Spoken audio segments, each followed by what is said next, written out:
Movie के starting scene में हम कुछ फ्रेंड्स को देखते हैं जो कि पार्टी कर रहे थे और काफ़ी खुश होते हैं।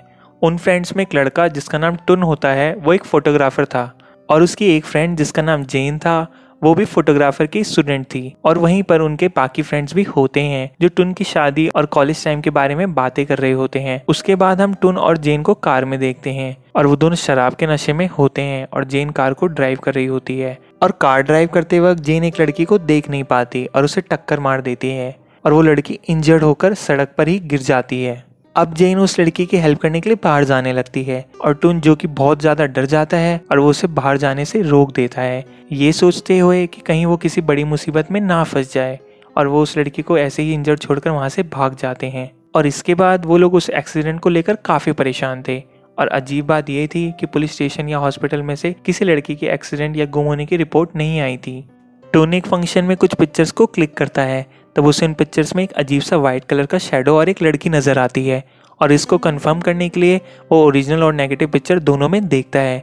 एक सीनियर फोटोग्राफर भी उन पिक्चर्स को चेक करता है कि क्या माजरा है, और वो देखता है कि सारी नेगेटिव फोटोज़ में भी वो वाइट शेडो और वो फेस है। इस बात को लेकर टुन और जेन काफ़ी परेशान हो जाते हैं क्योंकि ये कोई नॉर्मल बात नहीं थी। और जब एक दिन जेन घर में अकेली होती है तो उसे किसी के प्रेजेंस का एहसास होता है। जेन को पिक्चर डाउनलोड करने वाले रूम में एक लड़की दिखाई देती है जो धीरे धीरे वॉश बेसिन से बाहर आ रही थी। उसे देखकर जेन बुरी तरह डर जाती है, लेकिन तभी वो फौरन होश में आ जाती है। उसके अलावा टुन को भी जेन के रूप में वो लड़की दिखाई देती है, जबकि असल में वो जेन नहीं थी बल्कि वो किसी का घोस्ट था। जब जेन इन सारी पिक्चर्स को देखती है तो वो फौरन समझ जाती है कि ये उसी लड़की का घोस्ट है जो उस रात एक्सीडेंट में मारी गई थी। और अजीब बात ये थी कि उस एक्सीडेंट के बाद से ही टुन को अपनी गर्दन में पेन होने लगा था, लेकिन उसे समझ नहीं आ रहा था कि ऐसा क्यों हो रहा है। उसके बाद टुन डॉक्टर पे अपना चेकअप करवाता है और साथ में अपना वेट भी मेज़र करता है। और यहाँ पर शॉक कर देने वाली बात ये हो रही थी कि टुन का वेट उसका ओरिजिनल वेट से डबल आ रहा था, जो कि टुन और उस डॉक्टर को सोचने पर मजबूर कर देता है। अब सुपरनैचुरल चीज़ों को ध्यान में रखते हुए जेन एक ऐसी शॉप पर जाती है जहाँ पर घोस्ट मैगजीन्स मिलती थी। वहाँ पर जाकर उन्हें पता चलता है कि इन मैगजीन में कई पिक्चर जो थी वो असल में फेक होती हैं, क्योंकि कस्टमर को इन तरह की मैगजीन्स पढ़ना काफ़ी पसंद था। वहीं पर मैगजीन्स का ओनर उन्हें एक एल्बम दिखाता है और वो उन्हें बताता है कि इस एल्बम में जितनी भी पिक्चर्स हैं वो सब रियल हैं। यानी यहाँ पर इस बात को माना जा सकता था कि सुपरनैचुरल एग्जिस्ट करता है।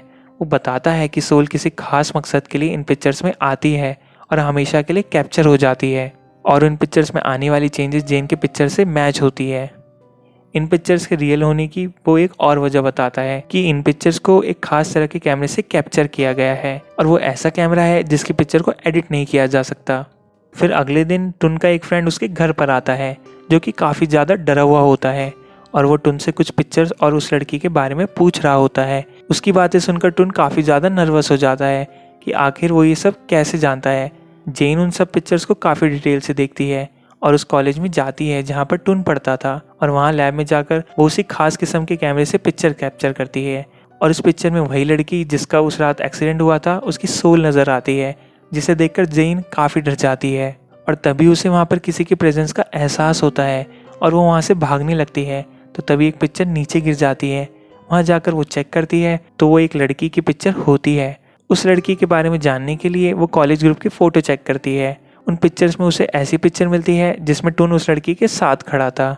उस पिक्चर को जेन अपने पास रख लेती है। जेन टुन को वो पिक्चर दिखाते हुए इस बारे में पूछती है और यहाँ पर टुन जेन को सारी बातें बता देता है। टुन जेन को बताता है कि उस लड़की का नाम नेट्रे था और वो टुन की क्लास फेलो थी। वो दोनों एक दूसरे के साथ रहते थे, वो दोनों एक दूसरे को काफ़ी लाइक करने लगे थे। लेकिन एक दिन टुन ने अचानक रिलेशनशिप ख़त्म करने का कह दिया, जिस पर वो काफ़ी दुखी हो गई। उसने अपनी वेन काट ली और टुन को धमकी दी कि वो सुसाइड कर लेगी अगर उसने उसे छोड़ा तो। टुन ये भी बताता है कि उसने ये सारी बातें अपने फ्रेंड से भी शेयर की थी और टुन के फ्रेंड्स उसे कहते हैं कि हम तुमसे प्रॉमिस करते हैं कि नेट्रे ऐसा कुछ भी नहीं करेगी, और वो उससे इस बात का बदला लेंगे।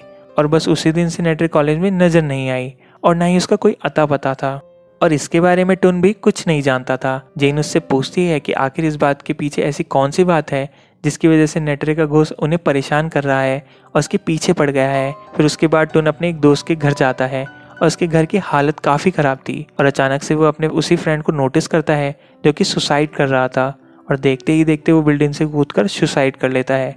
अब उसी फ्रेंड की वाइफ टुन और जेन से मिलती है और उनसे पूछती है कि आखिर तुम फ्रेंड के साथ ऐसा क्या हुआ, तुमने ऐसा क्या कर दिया जो सबके सब बिल्डिंग से कूदकर सुसाइड कर रहे हैं। यानी मतलब साफ था। और वो बताती है कि टुन के सारे फ्रेंड्स ने एक एक करके बिल्डिंग से कूदकर सुसाइड कर लिया। ये सुनकर टुन बहुत ज़्यादा डर जाता है और वो ये सोचने पर मजबूर हो जाता है कि शायद अगला नंबर उसी का है। टुन और जेन नेट्रे के घर पर जाते हैं और वहाँ पर वो उसकी मदर से मिलते हैं और उन्हें नेट्रे के रूम में नेट्रे के बेड पर उसका स्केलेटन मिलता है। यानी नेट्रे की मदर ने अभी तक उसका फ्यूनरल नहीं किया था और उसकी मदर ने ऐसा क्यों नहीं किया। और पूछने पर वो कहती है कि उसे अभी भी ऐसा फील होता है कि उसकी बेटी नेट्रे अभी भी घर में मौजूद है। नेट्रे की मदर उन्हें बताती है कि उसने बिल्डिंग से कूदकर सुसाइड कर लिया था। अब यहाँ पर नेट्रे का सुसाइड का तरीका और टुन के फ्रेंड्स के सुसाइड करने का तरीका बिल्कुल सेम था।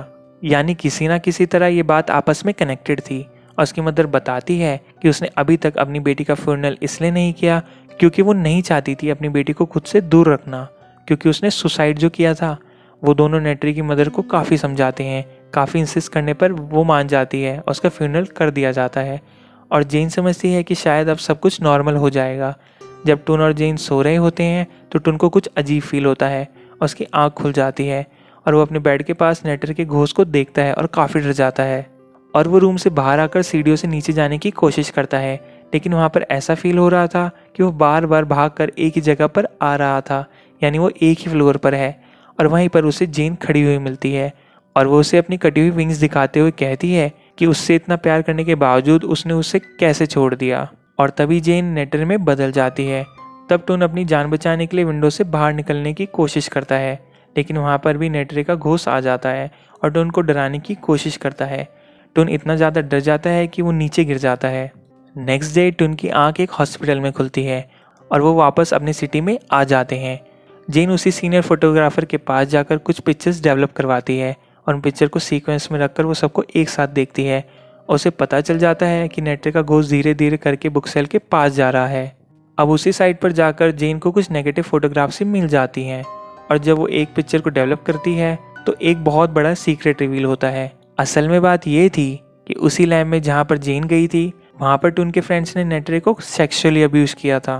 अब ऐसा उन्होंने इसलिए किया था क्योंकि नेट्रे टुन को धमकी लगा रही थी कि वो सुसाइड कर लेगी और उससे ये बात अपने दोस्तों को भी बता दी थी। उन्होंने उससे बदला लेने के लिए ये सब किया और जब नेट्रे के साथ ये सब कुछ हुआ तो उस वक्त वहाँ पर टुन भी था जो कि अपनी आंखों से सब कुछ देख रहा था, पर वो उसकी कोई हेल्प नहीं करता और उल्टा अपनी जान बचाने के लिए और नेट्रे से बदला लेने के लिए उसने उस वक्त की पिक्चर्स को क्लिक किया और जो नेगेटिव जेन के हाथ लग गई थी वो इन्हीं पिक्चर्स की थी। अब हमें जो टुन का फ्रेंड दिखाया गया था वो उससे लड़की और पिक्चर्स के बारे में पूछ रहा था, वो यही सब था। अब उस दिन के बाद से तो नेट्रे ने सुसाइड कर लिया था, लेकिन वो अपना बदला लेने के लिए टुन के बाकी फ्रेंड्स के पीछे पड़ गई थी और नेट्रे के डर से टुन के सारे फ्रेंड्स ने एक एक करके सुसाइड कर लिया था। जेन काफ़ी गुस्से में होती है और वो टुन से इन सब के बारे में पूछती है और तब वो अपने इन गुनाह को एक्सेप्ट कर लेता है। वो कहता है कि उसने बहुत गलत किया और उसने आज तक अपनी इस गलती पर खुद को माफ़ नहीं किया और उसे इस बात का पछतावा भी है। पर जेन उसकी कोई बात नहीं सुनती और उसे वहाँ पर छोड़कर चली जाती है। टुन जो कि नेट्रे की घोस्ट की वजह से अभी भी काफ़ी डरा हुआ होता है और उसे लगता था कि वो अभी भी उसके आसपास है और यही सोचते हुए वो उसी कैमरे से सारी घर की पिक्चर्स क्लिक करने लगता है और वो ये चेक करना चाहता था कि नेट्रे इस वक्त कहाँ पर है, लेकिन कैप्चर की गई किसी भी पिक्चर में उसे नेट्रे नज़र नहीं आती। तो वो गुस्से में अपना कैमरा फेंक देता है। तब एक पिक्चर कैप्चर हो जाती है और वो पिक्चर में देखता है तो काफ़ी शॉक्ड हो जाता है। असल में नेट्रे उसके कंधों पर ही बैठी हुई थी और गुस्से में आकर नेट्रे टुन की आंखों पर हाथ रखकर उसकी आंखें बंद कर देती है। अब टुन को कुछ भी नज़र नहीं आता तो वो इधर उधर चलते हुए बिल्डिंग से नीचे गिर जाता है और उसके बाद हम एक हॉस्पिटल में टुन को देखते हैं जो कि काफ़ी इंजर्ड था और उसे बहुत ज़्यादा बैंडेजेस लगी हुई थी और वो काफ़ी शॉक था। और उससे मिलने के लिए जेन वहाँ पर आती है और उसकी ऐसी हालत देखकर वो रोने लगती है और उससे मिलने के लिए वो अंदर आती है और ग्लास डोर में हमें नेट्रे का घोस्ट फिर से नज़र आता है जो कि अभी भी टुन के शोल्डर पर बैठा हुआ था। और यहीं पर ये मूवी एंड हो जाती है।